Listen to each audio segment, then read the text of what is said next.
Wink News begins with breaking news. And within the past 90 minutes, we've learned of a death investigation in Cape Coral. As you can see behind us, crime tape is up as police try to piece together what's going on. KPD are staging out the area near Southwest 47th Terrace and Southwest 8th Place. That's where we find the Nightbeat's Morgan Reiner. And Morgan, what are they telling you now? Well, Cape Coral. Zach and 3 men caught in a stolen car smoking marijuana. Collier County deputies arrested these men at the Speedway gas station on Golden Gate Parkway yesterday. Deputies uncovered marijuana and cocaine in their car. They also found 2 driver's licenses, 7 debit cards, a social security card, and car keys. None of those items belong to the suspects. And 2 girls are accused of skipping out on their salon bill. The owner of this Lehigh Acres salon, Magic Nails, says the 2 walked out without paying for their manicures. Since airing the story on Wink News at 6, they dropped the charges against one of them after their mother came forward and said she would make her daughter pay and apologize, but charges against the other unknown girl still stand. Accused of beating his father to death on a fishing boat could possibly get a plea deal. Casey Hickok previously pleaded not guilty to second-degree murder charges back in April, but earlier this month he signed a deal that would lower that charge to assault with a dangerous weapon. That charge carries a maximum sentence of 10 years in prison. Hickok's trial was scheduled to begin this month, but it was canceled. He's expected to be back in federal court tomorrow for a plea hearing. Tonight, the Jacksonville Sheriff's Office says an officer-involved shooting there stemmed from a series of armed robberies here. Investigators say 2 men robbed people after setting up potential buys on Facebook, offer up and let go. An undercover officer posed as a seller to track the suspects down. That's when a shootout happened. The undercover deputy opened fire, hitting one of the men several times. The investigators in California say a deadly shootout inside a Costco there came at the hands of an off-duty Los Angeles police officer. We're also getting new video of what it looked like inside that store after the shooting.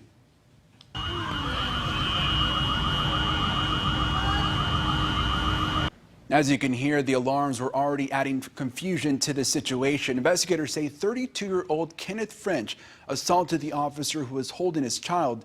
The officer then shot French, killing him along with 2 of French's family. They remain in critical condition tonight. And a call for action. The Lee County Animal Refuge Center, or ARC, needs your help to save these cats here.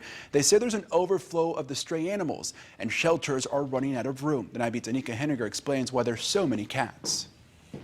Well, the animal. North Miami woman proves it's never too late to meet your goal. She is now a U.S. citizen at the age of 103. Andrea Joseph was born August 15th, 1915 in Haiti.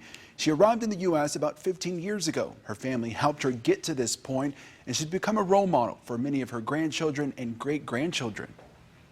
As a family, she's a matriarch, so she's definitely setting an example that no matter how old you are, you can still accomplish your goals, your dreams, your vision. And she's really given us the burst of energy and a burst of fresh air so that we can put our minds to our goals and definitely achieve them. So this is a great thing. And Joseph wasn't alone. She was among 150 people sworn in during the ceremony. Wink News, the weather authority. And the Secretary of State Mike Pompeo doubles down. Pompeo says it's unmistakable that Iran attacked oil tankers near the Strait of Hormuz. And now the Secretary says military action could be used to keep oil transporters like this safe in the Middle East. The Nightbeat's Meg Oliver explains. And according to U.S. officials, only 16% of U.S. petroleum products came from Persian Gulf countries last year, while many Asian nations rely much more heavily on oil from the region.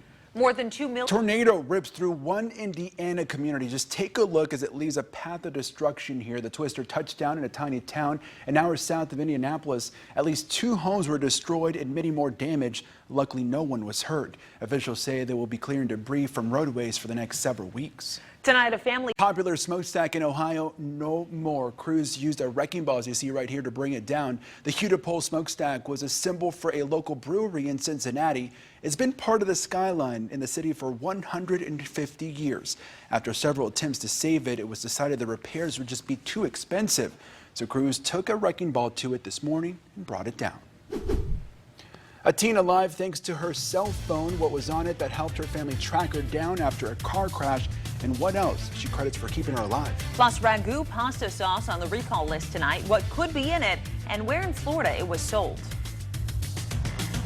And we continue to follow breaking news out of Cape Coral, where police are investigating a woman's death. Investigators not saying what kind of weapon caused her death. One person is under arrest.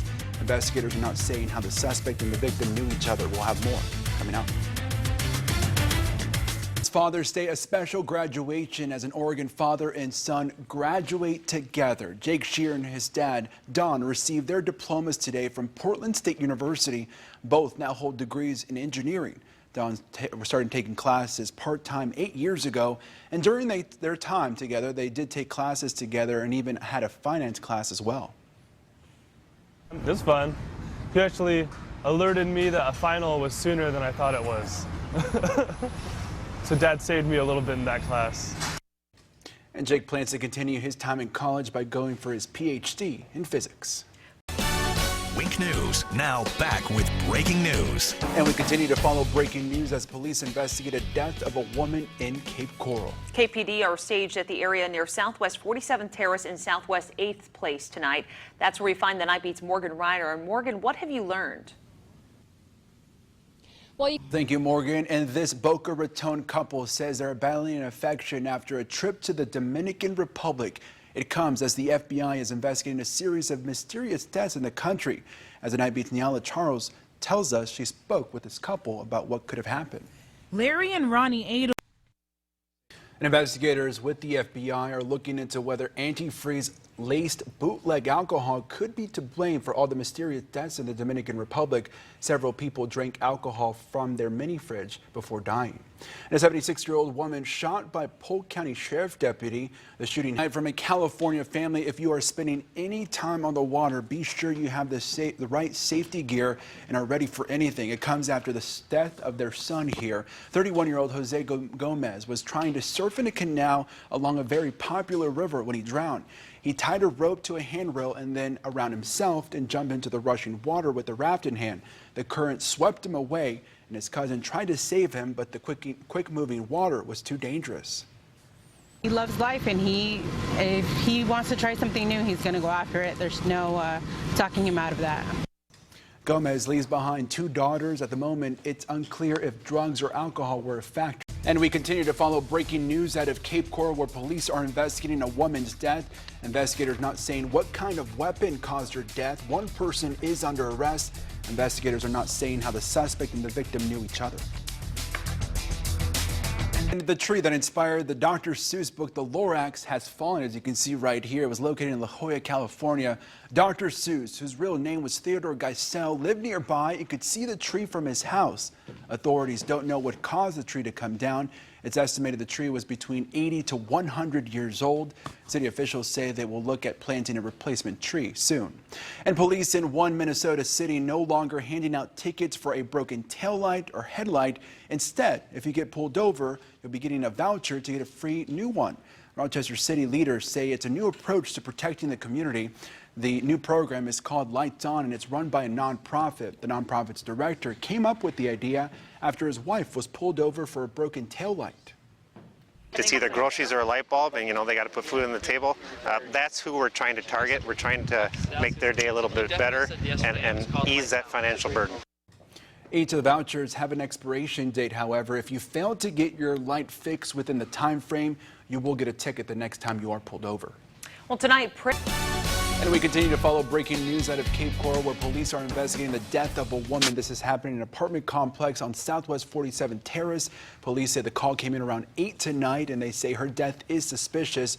One person is in custody. We'll have a live report with neighbor reaction coming up at 11 on Wink TV. And we'll get a final check of weather tonight. Rain showers again back with us for tomorrow, isolated first in the early morning and then becoming scattered through the afternoon. Same thing for Tuesday, as a lot of tropical moisture is overhead, but we see less moisture in the air late in the week, and that extra sunshine comes at a price. Temperatures will be quite summer-like.